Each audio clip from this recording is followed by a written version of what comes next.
నమస్కారం. ఘంటారావానికి స్వాగతం. ముందుగా ప్రధానాంశాలు. ఎస్ఎల్బీసీ టన్నెల్పై బురద అడ్డంకిపై ప్రత్యామ్నాయాల అన్వేషణ. లక్షిత ప్రదేశానికి వెళ్లేందుకు అహర్నిశలు శ్రమిస్తున్న సహాయక బృందాలు. ఎస్ఎల్బీసీ ఘటనపై సర్కార్ వైఖరి సరికాదన్న బీఆర్ఎస్. జ్యుడిషియల్ కమిషన్ ఏర్పాటు చేయాలని డిమాండ్.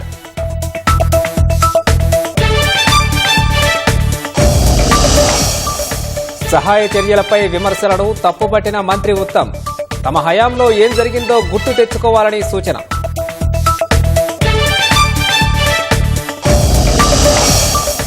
ఫార్మా రంగ అభివృద్ధికి ప్రభుత్వం సంపూర్ణ సహకారం. దేశంలోనే తొలిసారిగా లైఫ్ సైన్సెస్ పాలసీని తీసుకొస్తామని సీఎం ప్రకటన. బీజేపీ నేతలు ఫోన్ ట్యాపింగ్ నిందితులను రక్షిస్తున్నారన్న కాంగ్రెస్. కేంద్రాన్ని నిందించడం సరికాదన్న కాషాయ నేతలు.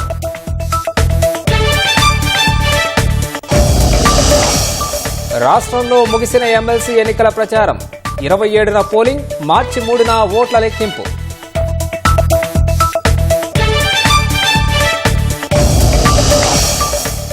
రేపటితో ముగియనున్న మహాకుంభమేళ. పెరుగుతున్న భక్తుల తాకిడి, వాహనాల రాకపోకలపై ఆంక్షలు.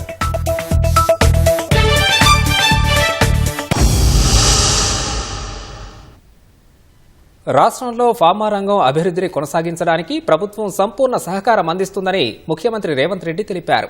హైదరాబాద్ వేదికగా జరుగుతున్న బయో ఏషియా సదస్సులో పాల్గొన్న సీఎం దేశంలోనే తొలిసారిగా లైఫ్ సైన్సెస్ పాలసీని తీసుకురానున్నట్లు ప్రకటించారు.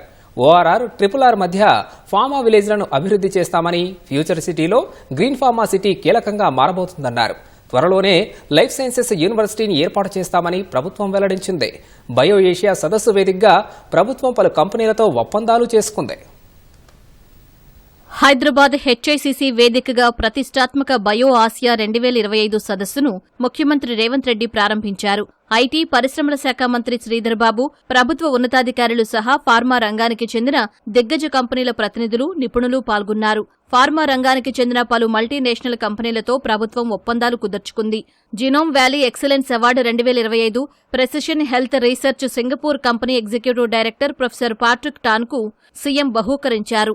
బయో ఆసియా సదస్సు హైదరాబాద్ను ప్రపంచ లైఫ్ సైన్సెస్ రాజధానిగా మార్చిందని ముఖ్యమంత్రి వ్యాఖ్యానించారు. పేరొందిన pharma, health care, life sciences, Biotech కంపెనీలు ఎన్నో హైదరాబాద్ కేంద్రంగా పనిచేస్తున్నాయన్నారు. తాజాగా అమెజాన్ కంపెనీ భాగ్యనగరంలో తన కార్యకలాపాలను విస్తరించిందని, ఇది ప్రభుత్వ సహకారానికి నిదర్శనంగా నిలుస్తోందన్నారు. We are developing pharma villages between outer ring road and regional ring road. We hope to generate over 5 lakh new jobs. The Green Pharma City, a key initiative under Future City project, is progressing rapidly. Some of the biggest pharmaceutical companies have signed MOUs. We are coming up with a new life sciences policy, first in India. Today, we are welcoming 4 multinational companies to our ecosystem.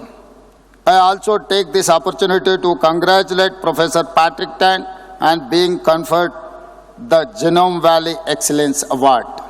రాష్ట్రంలో ఉన్న అనుకూలతలు, ప్రభుత్వ సహకారాన్ని అందిపుచ్చుకోవాలని pharma కంపెనీలకు CM Revanth Reddy ఆహ్వానం పలికారు. తెలంగాణలో తక్కువ ద్రవ్యోల్బణం, అత్యధిక ఉద్యోగాల కల్పన కలిసొచ్చే అంశమన్నారు. ఇటీవల దావోస్లో జరిగిన ప్రపంచ ఆర్థిక వేదికలో 1,78,000 కోట్ల పెట్టుబడులు సాధించినట్లు రేవంత్ రెడ్డి గుర్తు చేశారు. We will develop Hyderabad and Telangana into one of the world's best and largest ecosystems for biosciences, biotech and life sciences in innovation, research and development, manufacturing, skills development and investment. Some of the biggest names and greatest minds are here from the industry. Together, I hope all of you use this as a platform for great collaborations. My government is committed to providing you with the perfect ecosystem that includes policy, infrastructure and support. వచ్చే 10 ఏళ్లలో రాష్ట్రాన్ని $1 trillion ఆర్థిక వ్యవస్థగా తీర్చిదిద్దడమే కాకుండా China +1 గా అభివృద్ధి చేస్తామని CM Revanth Reddy ధీమా వ్యక్తం చేశారు. I want to transform my state's economy into a $1 trillion in next 10 years. The core urban area will become a service, only city and aim for net zero. This is where we are creating future city, AI city and many other big projects. Outside this core urban area, I wanted to develop one of the world's largest manufacturing hubs. I want to make it my offer to the world for its China plus one need. We will connect these two rings with several radial roads. These will help us create manufacturing clusters for different verticals. సూక్ష్మ చిన్న తరహా పరిశ్రమల ద్వారా pharma రంగాన్ని ప్రత్యేకంగా ప్రోత్సహిస్తున్నామని IT పరిశ్రమల శాఖ మంత్రి శ్రీధర్ బాబు తెలిపారు. Telangana government commits to promote continued growth of pharma industry in the state, especially through MSMEs. Today we produce about 20% of the world generic medicine and 40% of the global vaccine production, creating exports of $5 million, serving about 200 countries. Telangana is on the mission to become the global hub for the talent, and under the leadership of our Chief Minister, Mr. Revanth Reddy, we have established a skills university by named Young India Skills University. A key pillar in this mission is to establish a life sciences university, which is progressing rapidly to equip, ensuring our talent remains globally competitive and future ready. బుధవారం ముగియనున్న bio Asia సదస్సులో pharma, life sciences అభివృద్ధికి సంబంధించి పారిశ్రామిక దిగ్గజాలు, నిపుణులు కీలక సమాలోచనలు జరపనున్నారు. శ్రీశైలం ఎడమగట్టు కాల్వ సొరంగ మార్గంలో చిక్కుకుపోయిన 8 మందిని రక్షించేందుకు సహాయక చర్యలు మరింత ముమ్మరమయ్యాయి. నీరు, బురద రూపంలో అడ్డంకులు ఎదురవుతున్న నేపథ్యంలో ప్రత్యామ్నాయ మార్గాల కోసం ప్రభుత్వం అన్వేషిస్తోంది. సొరంగంపై నుంచి లేదా పక్క నుంచి లోపలికి వెళ్లే అవకాశాలపై geological survey of India NGRI నిపుణుల సాయాన్ని కోరింది. వారి నివేదిక ఆధారంగా ముందుకు వెళ్లనుంది. ఇండియన్ నేవీ, ఎన్డీఆర్ఎఫ్ ఇవాళ ప్రయోగాత్మకంగా ప్రమాద స్థలికి చేరుకునే అవకాశాలను పరిశీలించి రేపటి నుంచి రంగంలోకి దిగనున్నారు. శ్రీశైలం ఎడమగట్టు కాల్వ సొరంగ మార్గంలో 8 మంది చిక్కుకున్న ప్రాంతానికి వెళ్లేందుకు NDRF, SDRF, Indian Navy, Indian Army, HYDRAA, rat hole, miners సహా పలు సహాయక బృందాలు లక్ష్యత ప్రదేశాన్ని చేరుకునేందుకు అహర్నిశలు శ్రమిస్తున్నాయి. ఇప్పటి వరకు 13.5 కిలోమీటర్ల వరకు మాత్రమే సహాయక బృందాలు చేరుకోగలుగుతున్నాయి. అక్కడ ధ్వంసమైన టీబీఎం అవశేషాలు అడ్డంకిగా మారాయి.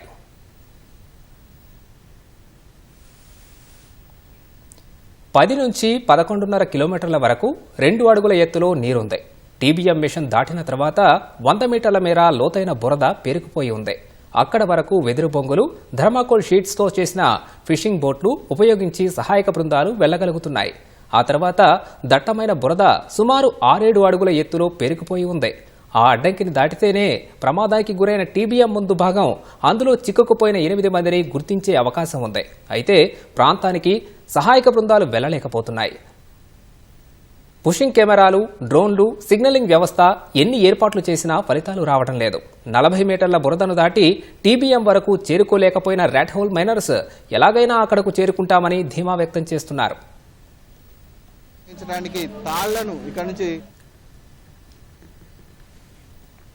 ప్రమాదం జరిగిన ప్రాంతానికి చేరుకునేందుకు సొరంగంపై నుంచి కానీ పక్క నుంచి కానీ వెళ్లే మార్గాలను అన్వేషిస్తున్నట్లు నీటిపారుదల శాఖ మంత్రి ఉత్తమ్ కుమార్ రెడ్డి తెలిపారు. ఉప ముఖ్యమంత్రి భట్టి విక్రమార్క, నీటిపారుదల శాఖ మంత్రి ఉత్తమ్ కుమార్ రెడ్డి, రోడ్లు భవనాల శాఖ మంత్రి కోమటిరెడ్డి వెంకటరెడ్డి, పర్యాటక శాఖ మంత్రి జూపల్లి కృష్ణారావు ఇవాళ సహాయక బృందాలతో 2 సార్లు సమీక్షలు నిర్వహించారు. Geological survey of India, NGRI నిపుణుల సాయాన్ని కోరినట్లు ఆయన చెప్పారు. కొంత ఆలస్యమైన ప్రాజెక్టును తిరిగి చేపట్టాలని ప్రభుత్వం కృతనిశ్చయంతో ఉన్నట్లు వెల్లడించారు. ఈ అంశాన్ని రాజకీయం చేయాలని భావించే వాళ్లు విమర్శలు మానుకోవాలన్నారు. The combination of water and silt is about 15 to 18 feet high for about 200 meters, and there is no access from any side. Now, for anybody to go in is also becoming difficult. There is no other access, and then the water and the silt is increasing and also moving to the towards the exits. One other danger that some of the experts are saying is that the tunnel is still unstable. So actually, you should wait for another day or two to try anything. So having kept everybody's opinion in mind, we have come across a middle path and trying our best. భారతదేశంలో ఇప్పటివరకు జరిగిన tunnel incidents, accidents లో అత్యంత complicated complex ఇది. So a state government మేము 2 లక్ష్యాలతో ముందుకు పోతున్నాం. ముఖ్యమంత్రి గారి ఆదేశాల మేరకు ముందు ఆ 8 ప్రాణాలు కాపాడడం, అది హ్యూమన్ యాంగిల్తో, మానవీయ దృక్పథంతో అది ముందు హైయెస్ట్ ఫోకస్. మా యాక్సిడెంట్ సైట్ యొక్క రిపేర్ అండ్ రెక్టిఫికేషన్, మళ్ళీ ఏ విధంగా ముందుకు పోవాలి. సీఎం గారు చాలా పర్టికులర్గా సైట్ నుంచి యాక్సెస్ 12 కిలోమీటర్లు దాటి తర్వాత ఇప్పుడు ఎక్కడ దారిలో యాక్సెస్ లేకపోవడంతో కూడా చాలా ఇబ్బంది అవుతుంది కదా. ఆ 12th కిలోమీటర్ పాయింట్లో అటు నుంచి కానీ ఇటు నుంచి కానీ ఇంకో యాక్సెస్ సైడ్ నుంచి ఆ టన్నల్లోకి తీసుకొచ్చే అవకాశం చూడండి అని చెప్పి జరిగింది. We will pursue your option. I can only say one thing, this project when completed will be a boon to the most backward regions of Telangana, the tribal areas, and there are also fluoride affected. We are very keen to complete the project. Water comes to the bottom of Srisailam reservoir, comes by gravity, 30 TMC of water, which will irrigate 3 to 4 lakh acres and be a huge source of drinking water. We are very keen. Now, how much delay, how to go forward, it will be the next phase. సొరంగ మార్గంలో చిక్కుకుపోయిన జార్ఖండ్కు చెందిన 4 కార్మికులు సందీప్ సాహు, జగ్దాజస్, సంతోష్ సాహు, అంజు సాహు కుటుంబ సభ్యులు సైతం ఎస్ఎల్బీసీకి చేరుకున్నారు. ప్రమాదం జరిగిన రోజునే తమకు సమాచారం అందిందని, జిల్లా యంత్రాంగం అన్ని ఖర్చులు భరించి తమను ఇక్కడకు తీసుకొచ్చిందని చెప్పారు. కొనసాగుతున్న సహాయక చర్యలపై సంతృప్తి వ్యక్తం చేశారు. ఉత్తరాఖండ్లో 17 రోజుల తర్వాత 41 మందిని సురక్షితంగా సహాయక చర్యలు చేపట్టి రక్షించారని, సహాయక చర్యలు సఫలమైతే తమ కుటుంబ సభ్యులు సైతం ప్రాణాలతో బయటపడతారని ఆశాభావం వ్యక్తం చేశారు. मैं अभी तक अंदर नहीं गया हूँ क्योंकि अभी जस्ट आए हैं. प्लस रेस्क्यू ऑपरेशन जहाँ तक चल रहा है, अभी तक उम्मीद हम लोग को जगह के मतलब लग रहा है ऐसा कि वो सही सलामत अंदर में होंगे. और क्योंकि यहाँ का सरकार भी काफ़ी कोऑपरेट कर रहे हैं और हमारे तरफ से किया जा रहा है, तो जल्द से जल्द उसको सही सलामत बाहर निकाला जाए, ऐसा उम्मीद है. उसके लिए हम लोग सोच रहे हैं कि वही जो चारों हम लोग झारखंड का जो व्यक्ति है उसको हमको निकाल दे, किसी तरह काम करके उसको हम लोग देखना चाहते हैं. यही सोच के आए हैं और भगवान उसको सुरक्षित रखे, यही सब सोच रहे हैं. और क्या सोचेंगे. जो 4 वर्कर्स गुमला से ट्रैप्ड हैं, उनके फैमिली से एक मेंबर को लेकर के हम लोग यहाँ आए हैं. 22 तारीख को हमें पता चल गया था कि ये ट्रेजेडी हुई है यहाँ पे, और हम लोगों ने इमरजेंसी फ्लाइट करके कल हम लोग यहाँ पे पहुँच चुके हैं. एंड सभी फैमिली मेंबर को भी मैं देख रहा हूँ, सभी हिम्मत बना करके बैठे हुए हैं. वो वेट कर रहे हैं अपने 4 बच्चों का, हम लोग अपने 4 भाइयों का वेट कर रहे हैं. यहाँ से आउटपुट के बाद हम उन 4 बच्चों को देख पाएँ और साथ लेकर के यहाँ से गुमला जाएँ. रेस्क्यू ऑपरेशन थोड़ा टफ है. हमें पता चला आज रैट माइनर्स भी आ चुके हैं वहाँ पे, एंड कल से जियोलॉजिकल डिपार्टमेंट आ रही है, तो उन्होंने टॉप से भी ड्रिल सिस्टम करके कुछ कॉन्टैक्ट इस्टेब्लिश है, वो लोकेशन पता करने की वो कोशिश कर रहे हैं. एंड इवन हम लोग भी एक्सपेक्ट कर रहे हैं कि जो भी इनिशिएटिव वो ले रहे हैं, आउटपुट कुछ ना कुछ अच्छा ही हमें मिलेगा. सो वी आर वेटिंग कि हमें यहाँ तेलंगाना प्रशासन से ये अच्छी न्यूज़ मिलेगी, और हमें अभी तक वो लोग बहुत अच्छे से सपोर्ट कर रहे हैं. సహాయక చర్యలకు ఆటంకం కలుగుతుండటంతో రెస్క్యూ బృందాలు తప్ప ఇతరులకు టన్నెల్లోనికి ప్రవేశాన్ని నిషేధించారు. ఎస్ఎల్బీసీ టన్నెల్ ప్రమాదంపై జ్యుడిషియల్ కమిషన్ ఏర్పాటు చేయాలని బీఆర్ఎస్ కార్యనిర్వాహక అధ్యక్షుడు కేటీఆర్ డిమాండ్ చేశారు. టన్నెల్ ప్రమాదంలో చిక్కుకున్న కార్మికులను రక్షించేందుకు ప్రభుత్వం మరింత చొరవ చూపాలని కోరారు. కాంగ్రెస్ సర్కార్ అధికారంలోకి వచ్చిన తర్వాత రాష్ట్రంలోని ప్రాజెక్టుల్లో వరుసగా ప్రమాదాలు జరుగుతున్నాయని ఆందోళన వ్యక్తం చేశారు. సుంకిశాల, పెద్దవాగు ప్రమాదాలు జరిగినప్పుడు కూడా ప్రభుత్వం ఎలాంటి దర్యాప్తు చేయలేదని, బాధ్యులపై ఎలాంటి చర్యలు తీసుకోలేదని గుర్తు చేశారు. జియోలాజికల్ సర్వే ఆఫ్ ఇండియా నిపుణుల అనుమతి తీసుకోకుండా టన్నెల్ పనులు ప్రారంభించడం ప్రభుత్వ నిర్లక్ష్యానికి పరాకాష్ట అన్న కేటీఆర్ నిజానిజాలను నిగ్గు తేల్చేందుకు జ్యుడిషియల్ కమిషన్ ఏర్పాటు చేయాలని డిమాండ్ చేశారు. ఎమ్మెల్సీ ఎన్నికల ప్రచారం ముగిసింది. ఎల్లుండి ఉదయం 8 గంటల నుంచి 4 వరకు పోలింగ్ జరగనుంది. మెదక్, నిజామాబాద్, ఆదిలాబాద్, కరీంనగర్ నియోజకవర్గ గ్రాడ్యుయేట్ టీచర్ ఎమ్మెల్సీ ఎన్నికలు, వరంగల్, ఖమ్మం, నల్గొండ టీచర్ ఎమ్మెల్సీ ఎన్నికల ప్రచారం సాయంత్రం 4 గంటలకు ముగిసింది. ఓటు ఉన్న కేంద్ర రాష్ట్ర ప్రభుత్వ ఉద్యోగులకు సెలవు ప్రకటించారు. ప్రైవేట్ కంపెనీలు ఉద్యోగులకు సహకరించాలని, షిఫ్టుల సర్దుబాటు, ఓటేసి వచ్చేందుకు అనుమతివ్వడం వంటి చర్యలు తీసుకోవాలని ఎన్నికల కమిషన్ కోరింది. మెదక్, నిజామాబాద్, ఆదిలాబాద్, కరీంనగర్ నియోజకవర్గ పట్టభద్రుల నియోజకవర్గంలో 56 మంది, టీచర్ నియోజకవర్గంలో 15 మంది బరిలో ఉన్నారు. వరంగల్, ఖమ్మం, నల్గొండ టీచర్ ఎమ్మెల్సీ నియోజకవర్గంలో 19 మంది పోటీలో ఉన్నారు. మార్చి 3న ఓట్ల లెక్కింపు జరగనుంది. పోలింగ్ కౌంటింగ్ కేంద్రాలు ఉన్న కార్యాలయాలు సంస్థలకు ఆ రోజుల్లో ప్రభుత్వం పెయిడ్ హాలిడే ప్రకటించింది. ఫోన్ ట్యాపింగ్ కేసును సీబీఐకి అప్పగించేందుకు రాష్ట్ర ప్రభుత్వం ఎందుకు వెనకాడుతోందని కేంద్ర మంత్రి బండి సంజయ్ ప్రశ్నించారు. తప్పు చేసినందుకు కేసీఆర్ కుమార్తెను జైల్లో వేశారని, ఫోన్ ట్యాపింగ్ కేసును సీబీఐకి అప్పగిస్తే చర్యలు తీసుకుంటామని స్పష్టం చేశారు. కేంద్ర ప్రభుత్వం నేరుగా ఇన్వాల్వ్ కారాదు. కావాలంటే రాష్ట్ర ప్రభుత్వం సీబీఐకి ఇవ్వని చెప్పి సీబీఐ విచారణ చేసుకోవాలని చెప్పి రాష్ట్ర ప్రభుత్వం ఒక తీర్మానం చేయాలి, లేకుంటే కోర్టు ఆదేశించాలి. ఇవాళ ఎందుకు ఇస్తలేరు? మేము మా రామచంద్ర రెడ్డి గారు ఫోన్ టాపిక్ విషయంలో కోర్టులో కేసు వేసారు, సీబీఐకి ఇవ్వాలని చెప్పని. కానీ అడ్వకేట్ జనరల్ వేసారు, రాష్ట్ర ప్రభుత్వానికి వాదిస్తున్నారు, అడ్వకేట్ జనరల్ వేసారు, దాన్ని వ్యతిరేకిస్తున్నారు. ఆల్రెడీ కేసీఆర్ బిడ్డను లోపల చూపెట్టాం, మేము మా దమ్మేందో చూపెట్టాం. తప్పు చేస్తే ఎట్లా జైలుకు పంపుతామో చూపెట్టాం. మేము నిష్పక్షపాతంగా, నిజాయితీగా, నిబద్ధతతో ధైర్యంగా ఏ విధంగా విచారణ జరుపుతామో మేము చూపెట్టాం మేము. కానీ మీరు ఒక నోటీస్ ఇస్తలేరు కాదే, ఒక నోటీస్ ఇంతవరకు కేసీఆర్ కుటుంబం అంటే కాంగ్రెస్ పార్టీ దృష్టిలో ఏముంది? కేసీఆర్ కుటుంబం ఏం అవినీతికి పాల్పడలేదు అని చెప్పి కాంగ్రెస్ పార్టీ మధ్యలో ఉంది. ఫోన్ ట్యాపింగ్ నిందితులను రాష్ట్రంలోని బీజేపీ నేతలు రక్షిస్తున్నారని భువనగిరి ఎంపీ చామల కిరణ్ కుమార్ రెడ్డి ఆరోపించారు. కారు రేసింగ్ విషయంలో ఈడీ ఎందుకు అరెస్ట్ చేయడం లేదని ప్రశ్నించారు. ఈడీ, సీబీఐ, ఐటీ బీజేపీ కార్యకర్తల మాదిరిగా పనిచేస్తున్నాయని విమర్శించారు. బండి సంజయ్ ముందు మైక్ పెడితే ఏది పడితే అది మాట్లాడుతున్నారని మండిపడ్డారు. ఫోన్ ట్యాపింగ్ వ్యవహారంలో అరెస్టులు కావాలి అనుకుంటే ఇటు ప్రభాకర్ రావు గారు గాని, శ్రవణ్ రావు గారిని తీసుకురావాలంటే మరి మనము తెలంగాణ నుంచి ఉన్న ఇద్దరు మంత్రుల మీద కూడా బాధ్యత ఉంది కదా. ఇక్కడ అంత పెద్ద మాకు చెప్పండి సీబీఐ కానీ మళ్ళీ బండి సంజయ్ గారు మీదికెళ్ళి అంటుండు. ఈ మధ్య కాలంలో ముఖ్యంగా మనం ప్రతి కేసులో అయిన పదాలు సిబిఐ, ఈడీ, ఇన్కమ్ ట్యాక్స్. వీళ్ళు కార్యకర్తల మాదిరిగానే ఉన్నారు. బీజేపీకి చేస్తారు మా అంటే సంకల ఫైలు పట్టుకొని ఢిల్లీ పోతారు, ఇక్కడ ఏం పంచాయతీ చేయకుండా. దానికి ఉదాహరణ చెప్తా. ఈ రేస్ మొన్న జరిగినటువంటి స్కామ్ లో మరి అదే వాళ్ళకే ఈడీకే ఇచ్చింది కదా. ఈడీ ఇప్పటిదాకా ఎందుకు యాక్షన్ తీసుకోవట్లేదు బండి సంజయ్ గారు?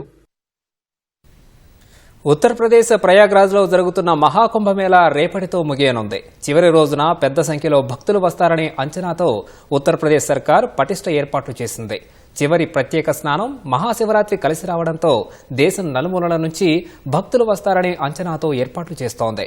ఈ సాయంత్రం 4 గంటల నుంచే మహాకుంభ ప్రాంతంలోకి వాహనాల రాకపోకలపై ఆంక్షలు విధించింది. సాయంత్రం 6 గంటల నుంచి ప్రయాగ్రాజ్లోకి వాహనాల ప్రవేశంపై నిషేధం అమలు చేస్తోంది.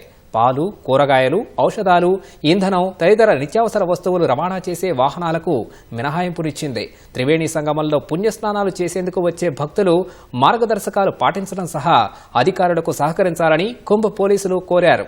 12 ఏళ్ల తర్వాత జరుగుతున్న ఈ మహాకుంభమేళ జనవరి 13న ప్రారంభం కాగా ఇప్పటి వరకు 63 కోట్ల మంది పుణ్యస్నానాలు చేసినట్లు ఉత్తరప్రదేశ్ ప్రభుత్వం ప్రకటించింది.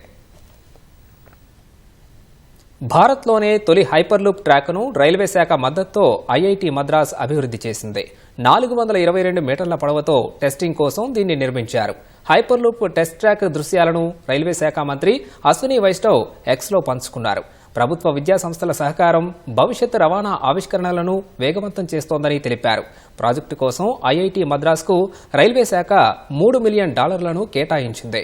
ఇప్పటి వరకు మనకు రోడ్డు, రైల్వే, జల, ఆకాశ రవాణా మార్గాలు ఉన్నాయి. హైపర్లూప్ 5వ రకం రవాణా వ్యవస్థ. ఇందులో వాక్యూమ్ ట్యూబ్ల వంటి ట్రాక్ ఉంటుంది. విద్యుత్ అయస్కాంత శక్తి సాయంతో లోపల మనుషులు ఉండే క్యాప్సూల్ నిర్మాణం గాల్లోనే ప్రయాణిస్తుంది.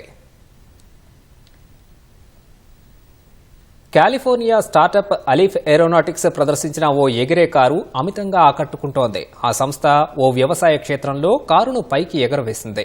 సుమారు 40 సెకన్ల పాటు గాల్లో ఉన్న ఆ కారు మరో కారు మీదుగా ఎగిరి తర్వాత సురక్షితంగా ల్యాండ్ అయింది. అలీఫ్ ఏరోనాటిక్స్ గత 3 ఏళ్లుగా ఫ్లయింగ్ కారు ప్రోటోటైప్ పై దృష్టి పెట్టింది. ఇప్పటికే పలుమార్లు తాము తయారు చేస్తున్న ఫ్లయింగ్ కారును ఎగ్జిబిషన్లలో నేలపై ప్రదర్శించింది.